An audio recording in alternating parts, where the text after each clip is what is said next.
Walang naisalbang gamit ang karamihan sa mga nasunugang residente sa Barangay Bagong Ilog sa Pasig City. At bukod po sa mga bahay, nasunog din ang ilang nakaparadang sasakyan. Saksi si Mark Salazar. Naglalagablab na apoy ang lumamon sa mga bahay sa isang residential compound sa Barangay Bagong Ilog, Pasig City bago magtanghali kanina. Parang every seconds lumalaki po siya eh. Sobrang laki po ng apoy. Ang bilis ng apoy dahil malakas ang hangin, mainit, tapos light material. 11:49 ng umaga, idineklarang nasa first alarm ang sunog. Wala pang 10 minuto, itinaas ito sa second alarm. Doon po sa tabing ilog Basta nagulat na lang ako, nagsigawan ng mga tao na sabi, mga bata, ilabas-labas na yung mga bata, ganon, kasi may sunog.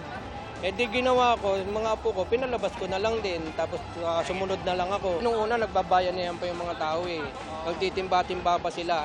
Siguro, hindi na nila kinaya. Total, malaki na talaga yung... Bit-bit ang kanilang mga timba, tumulong at nagbayanihan na rin ang mga residente para umagapay sa mga rumiresponding bumbero sa pag-apula sa apoy. Tulong! Kailangan daw ng timba-timba ng tubig! Karamihan sa mga nasunugan, walang naisalbang mga kasangkapan. Marami pong nawalan na alam ko pong ibabalik po ni Lord Jan. Pray lang po tayo. Walang malubhang nasaktan sa sunog, maliban sa isang minor injury at ilang kaso ng pagkahilo. Sa tabi ng nasunog na residential compound, nadamay ang isang parking area kung saan nasunog ang ilang sasakyan, kasama ang kay Gian. Nung nagkaroon ng sunog, 8 ko na lang din po kasi nalaman. Sa kabilang kanto pa po ako galing. Tumakbo na lang ako, bahala na kung ano mangyari, kung may sasalba pa o hindi na. Pagpasok ko kasi malakas na yung apoy. Tapos nakita ko yung likod ng sasakyan, may apoy na rin po. Hindi na ako lumapit.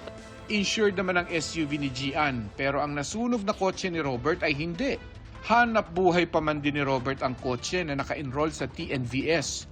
Galing ako ng Quezon City Circle, pumila ako ng 5 oras para makuha ng fuel subsidy. Tapos, pauwi na ako, tinawagan ng kapamangkin ko, yun nga, may sunog, tinatanong kung nasan yung kotse ko. Yun, damay na pala yung kotse ko sa sunog. Hindi pa maisip ni Robert kung paano babangon. Naano na lang din ako sa mga nasunugan, mas sila apektado, kawawa, nawala sila ng bahay.